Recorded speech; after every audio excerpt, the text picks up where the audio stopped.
Hello everyone, welcome to today's lecture. So in today's class we will study application of derivative theory portion NCERT section 6.4 and example 14 to 18. The images, text and other materials used in our presentations are for educational purposes only. We respect the intellectual property rights of the original creators and owners. If you are the owner and have any concerns or issues, please contact us at sathi@iitk.ac.in and we shall remove the content immediately. Please note that parts of the content may have been generated using generative AI, which is experimental. So in this class, we'll study section 6.4, which is maxima and minima. Section 6.4 remarks, example 14 to 16, theorem, which is first derivative test, and example 17 to 18. Okay. So let us start now with the section 6.4 maxima and minima. Let f be a function defined on an interval I, right? Then a f is said to be have a maximum value in I if there exists a point C in I such that f of C greater than f of x for all x belongs to I, right? F is said to have maximum value in I if there exists a point C in I such that f of C is greater than f of x for all x belongs to I. So the number f of C is equal to maximum value of f in I, and the point C is called the point of maximum value of f in I, right?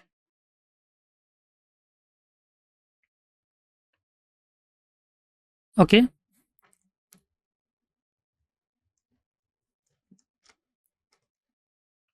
Part B, f is said to have minimum value in I if there exists a point C in I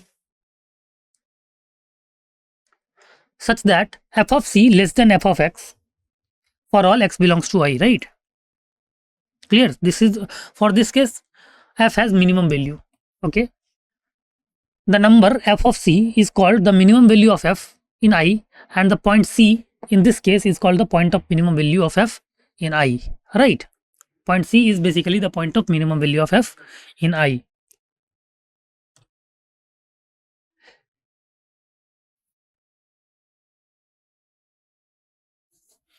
Next is f is said to have extreme value in I if there exists a point C in I such that f of C is neither a maximum value nor a minimum value of f in I, right? The number f of C is called an extreme value of f in I, and the point C is called an extreme point, right?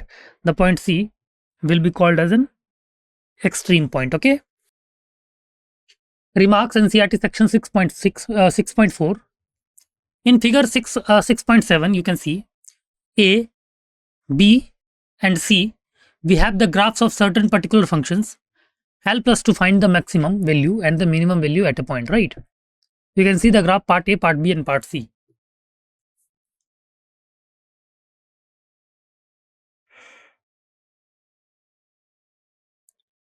In fact, through the graphs, we can find maximum or minimum value of a function at a point at which it is not even differentiable, right? Right.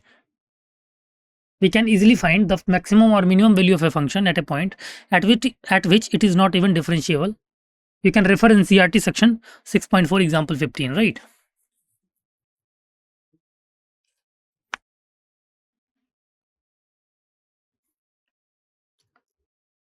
Now, let us see NCERT example 14, NCERT section 6.4, okay? Which says find the maximum and minimum values of any of the function f given by fx equal to x square, right? And x belongs to real. You need to find the maximum and minimum value of the given function, and the function is given by fx is equal to x square, right? And x belongs to real, okay? Okay, let's move to the explanation part. Question is find the maximum and minimum values, if any, of the function f given by fx equal to x square when x belongs to real, right? So let's see the solution part. Given fx equal to x square and x belongs to real. Firstly, we can draw the graph of fx for finding the maximum and minimum values of the function f, right? So this is the graph of fx equal to x square, right? This is basically the graph of fx equal to x square.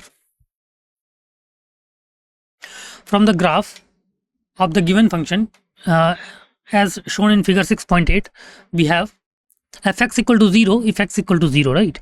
Fx is equal to 0 if x equal to 0. You can see in the graph.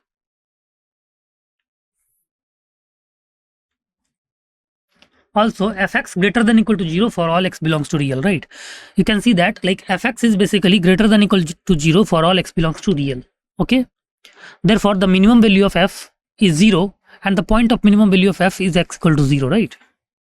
Minimum value of the function is 0 and the point of minimum value of f is basically x equal to 0, right?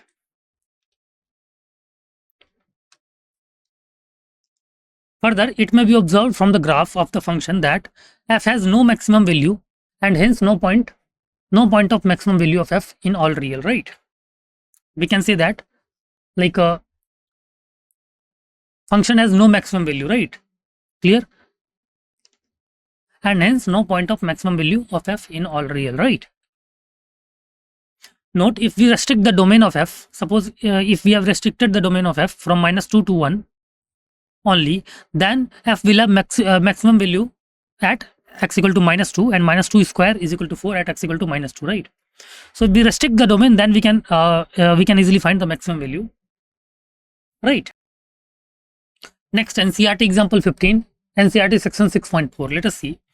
Find the maximum and minimum value of f, if any, of the function given by fx equal to absolute value of x, right? Where x belongs to real. You need to find the maximum and minimum value of the given function f, right? Clear? So how can we find maximum and minimum value? We again try to draw the graph of the given function, right? And by using the graph, we can easily say like whether a function will have minimum and maximum value at what point, right? Question is, find the maximum and minimum values of f, if any, of the function given by fx equal to absolute value of x and x belongs to real, right? Let us see the solution.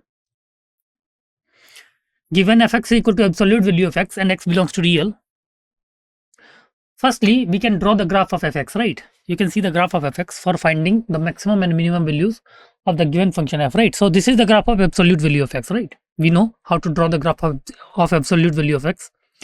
Like, so from the graph of the given function, fx is greater than equal to 0, right? From the graph of given function, fx is greater than equal to 0 for all x belongs to real and fx equal to 0 if x equal to 0, right? Fx is basically equal to 0 if x is equal to 0, right? Clear? Therefore, the like function f has minimum value 0 and the point of minimum value of the function f is basically x equal to 0, right? Minimum value is 0 and the point of minimum value of the function f is x equal to 0, right? Also, the graph clearly shows. Also, the graph clearly shows that f has no maximum value in R and hence no point of maximum value in R, right? Clear? There will be no maximum value of f, right? So the minimum value of function is 0 at x equal to 0 and there is no maximum value of the given function, okay? Let's move to the next part. NCERT example 16, section 6.4. This example says find the maximum and minimum values, if any, of the function f given by fx equal to x and x belongs to 0 to 1. You have to basically find the maximum and minimum value of the function fx equal to x, where x belongs to 0 to 1, right? Okay, let us see the solution part. We have to find the maximum and minimum values of, if any, of the function given by fx equal to x when x belongs to 0 to 1, right? Let us see. So we see the solution part. Given fx equal to x when x belongs to 0 to 1, right? Firstly, we can draw the graph of fx for finding the maximum and minimum values of the function f, right?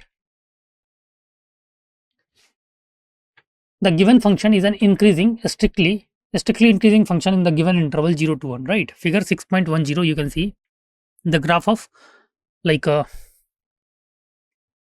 the graph of the given function like fx equal to x in the 0 to 1. From the graph of the function f, it should have the minimum value at the point closest to 0 on its right and the maximum value of the point closest to 1 on its left, right? Are such points available? Are such points available? Of course it is not available, right? It is not possible to locate such points. In fact, if a function x naught is close to 0, then like we can find x naught by 2 less than x naught, right? For all x naught belongs to 0 to 1. Clear? Also, if x1 is closest to 1, then like x1 plus 1 upon 2 is greater than x1, right? For all x1 belongs to 0 to 1. Okay. Therefore, the given function has neither maximum nor minimum value in the interval 0 to 1, right? The given function has neither the maximum nor minimum value in the given interval 0 to 1, right? Is it clear to all? Okay, let us move to the next part.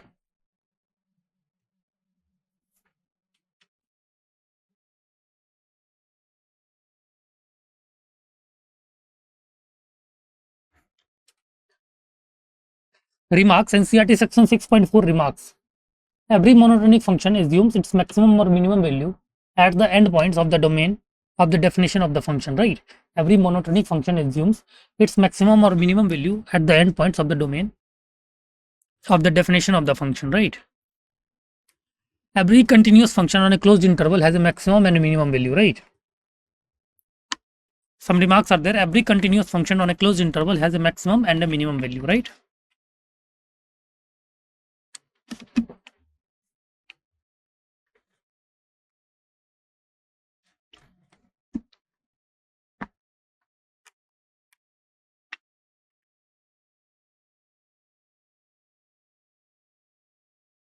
Note, by a monotonic function f is an interval. By a monotonic function f in an interval I, we mean that f is either increasing in I or decreasing in I, right? We can say that function f is like either increasing in I or decreasing in I, right? Okay.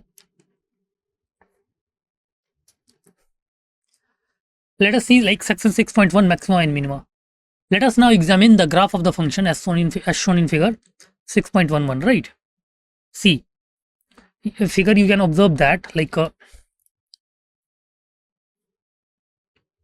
function is like first decreasing, then increasing, right? Again decreasing, then increasing, and then decreasing, right? Now you can see that at points A, B, C, and D, the function on the graph, the function changes its nature from decreasing to increasing or increasing to decreasing, right?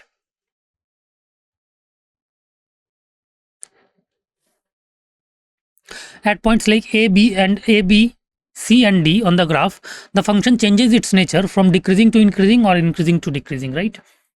You can see these points are basically turning points of the given function, right? These points are basically called turning points of the given function, okay? The function has minimum value in some neighborhood or interval of each of these points A and C, right? See, at points A and C, function has minimum value in its neighborhood, right? That is, it is local minimum, which are at the bottom of their respective valleys, right?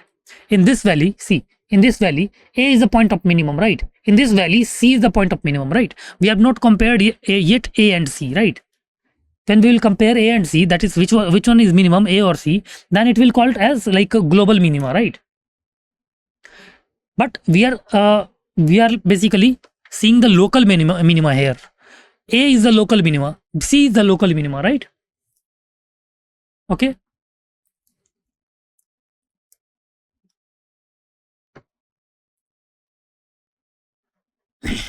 So you can see the function has maximum value in some neighborhood of point B and D. See, point B and D has local maxima. Function has maximum value in some neighborhood of point B and D, which are at the top of their respective hills, right?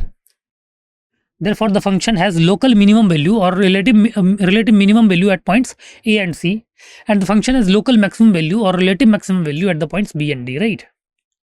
At points A and C, function has local minimum value, and at points B and D, function has local maximum value, right? the local maximum value and the local minimum value of the function are referred to as local maxima and local minima respectively. Okay, local maxima and local minima of the function respectively of the given function, right? Okay, so local maxima and local minima, let's see now. Definition 4, let f be a real valued function and let c be an interior point in the domain of f. Then we can say, part A, c is called the point of local maxima if there is an h greater than 0 such that f of c greater than equal to f of x, right? For all x in c minus h to c plus h and x not equal to c, right? The point fc is called the local maximum value of the function f.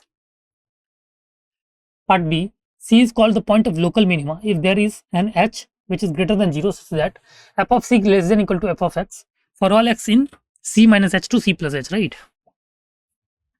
The point f of c is called the local minimum value of f. The point c is called the point f of the value f of c is basically called the local minimum value of the function f, right?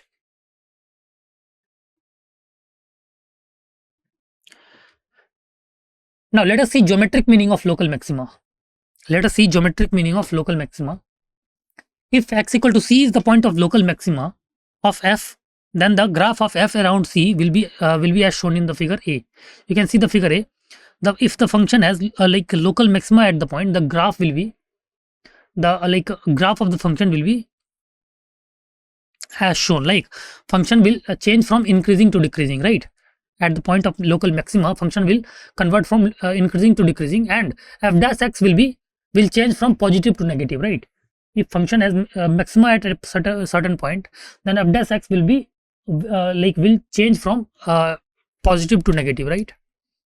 Here f is increasing, that is f dash x greater than 0. Clear? In the interval c minus h to c. In the interval c minus h to c, and decreasing, that is like f dash x less than 0 in the interval c to c plus h. Okay. This suggests that f dash c must be equal to 0, right? Because c, f dash x is changing from positive to negative. That means at the point c, f dash x must be equal to 0, isn't it? Without crossing point 0, it cannot convert from negative to positive suddenly, right?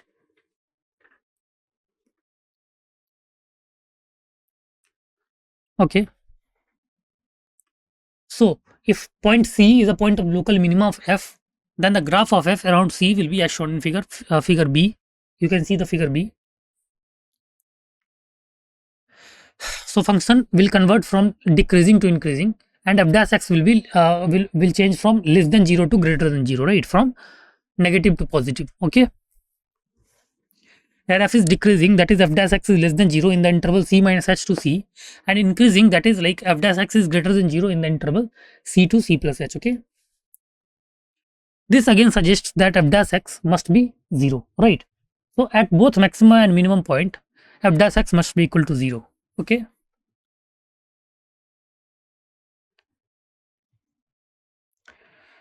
Okay, let's now see theorem 2.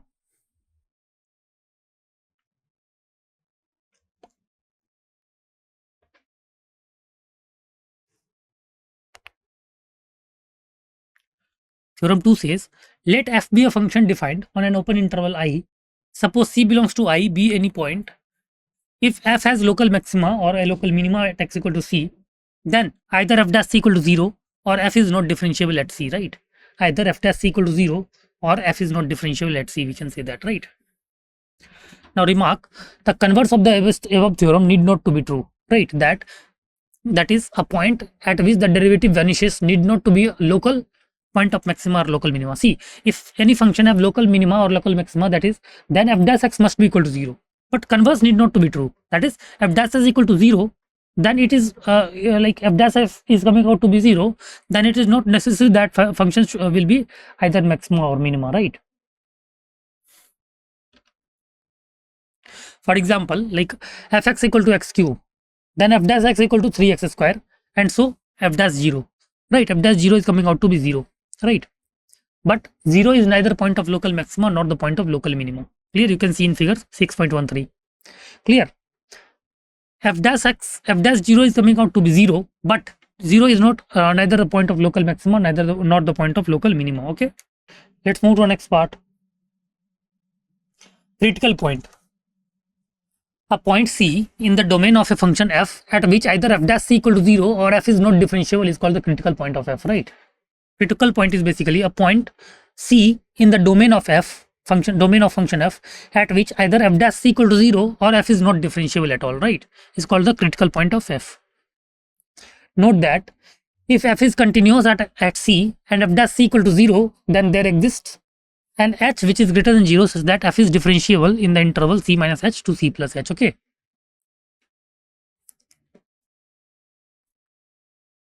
Okay.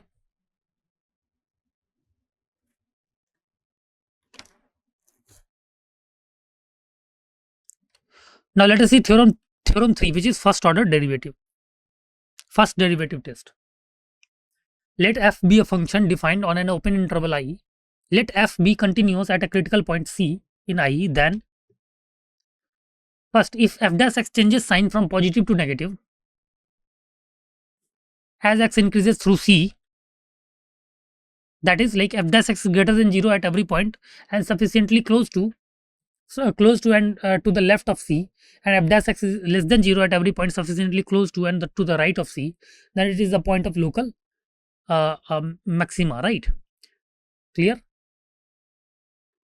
If f dash x changes sign from positive to negative, you can see that at local maxima, point of local maxima, so f dash x is basically changing sign from positive to negative, right? Positive to negative. Okay. Positive means slope of the curve. See, slope of the curve here is positive because tan theta is positive, and here slope of curve is negative because tan theta will be negative. Okay, right? So f dash x is basically changing from positive to negative. Hence, we can say that the point C1 is the point of local maxima. That is, f dash of C1 should will be equal to 0. Clear?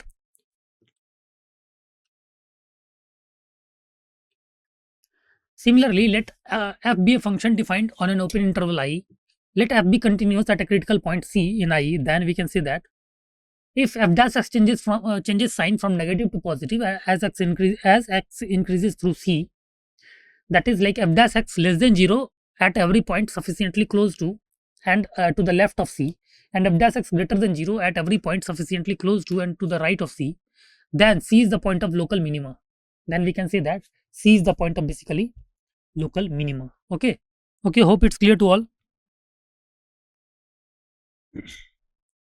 Let f be a function defined on an open interval I. Let f be a continuous at a critical point c in I. Then third point, if f dash x does not change sign as x increases through c, then c is like neither a point of local maxima nor the point of local minima. In fact, such points are called the points of inflection, right? Such points are called the point of inflection. Okay. So at the point of inflection, function f dash x is neither changing sign from positive to negative or nor negative to positive, right? F dash x has same sign on the left and right of a particular point. Then that point is called the point of inflection, right?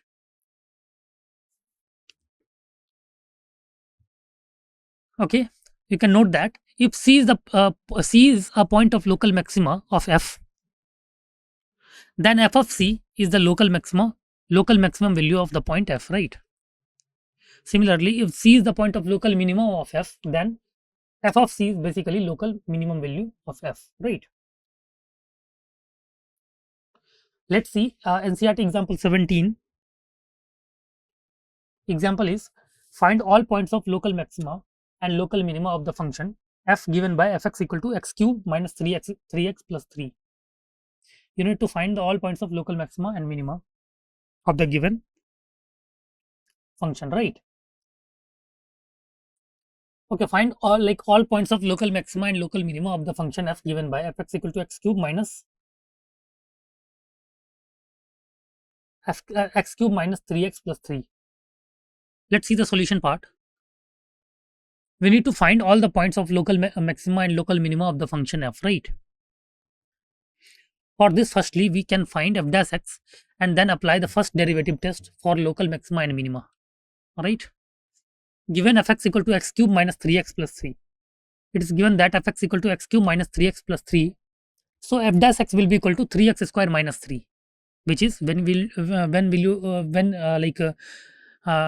you take 3 common, then it will be 3 times x minus 1 and x plus 1, right? Now we can find the critical points. How can we find the critical points? For critical points, f dash x equal to 0. So it will be 3 times x minus 1 into x plus 1 equal to 0, okay? Or x is equal to plus minus 1, right? X will be equal to plus minus 1.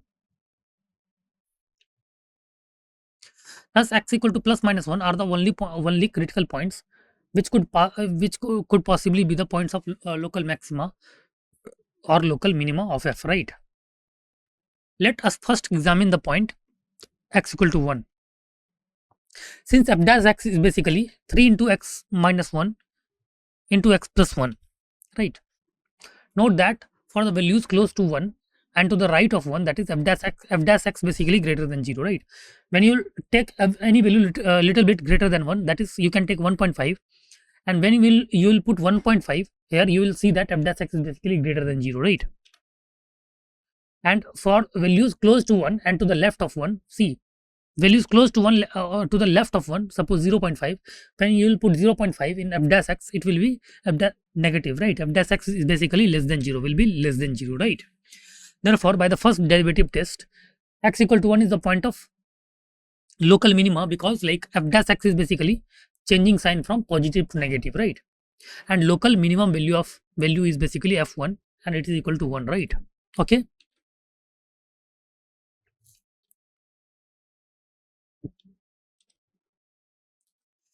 In the case of x equal to minus 1, since f dash x is basically 3 into x minus 1 into x plus 1, note that f dash x is basically greater than 0 for values close to and to the left of minus 1, and f dash x is basically less than 0 for values close to and to the right of minus 1.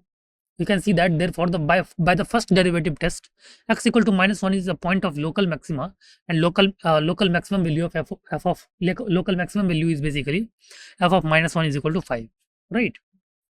Hence x equal to 1 is the point of local minima, and x equal to minus 1 is basically the point of local maxima, right?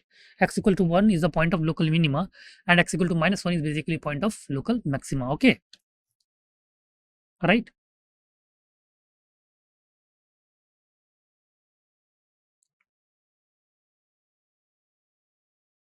Hope it's clear to all. Let's move to the next example, NCERT example 18. This example says, find all points of local maxima and local minima of the function given by fx equal to 2x cube minus 6x square plus 6x plus 5. Question is, find all the points of local maxima and local minima of the function f given by fx equal to 2x cube minus 6x square plus 6x plus 5. So let's see the solution part now. We need to find all the points of local maxima and local minima of the function f, right? For this, firstly we can find f dash x and then apply first derivative test for local maxima and minima, right? Given fx equal to 2x cube minus 6x square plus 6x plus 5. On differentiation with respect to x, we get f dash x will be equal to 6x square minus 12x plus 6, which is basically 6 times x minus 1 whole square, right? Now we can find the critical point. For critical point, f dash x is equal to 0. For critical point, f dash x will be equal to 0, right? So it will be 6 times x minus 1 whole square is equal to 0. Clear? 6 times x minus 1 whole square will be equal to 0. Or x equal to 0. Thus x equal to 1 is the only critical point of f, right? Thus we can say that x equal to 1 is the only critical point of f. Clear? X equal to 0 is the only critical point of f, right? We shall now examine the point for which local maxima or local minima of f, right? Since f dash x equal to 6 times x minus 1 whole square, right? We know that the square of any number is greater than and equal to 0 always, right? Observe that f dash x is greater than equal to 0 for all x belongs to real, and in particular f dash x is basically greater than 0 for values close to 1 and to the left and to the right of 1, right? Therefore, by first derivative test, the function x equal to 1 is neither a point of local maxima nor a point of local minima, okay? Hence x equal to 1 is the point of inflection, right? Hence we can say that x equal to 1 is basically the point of inflection, okay? Okay, hope it's clear to all. Hope you like today's lecture. Okay. Okay, thank you so much.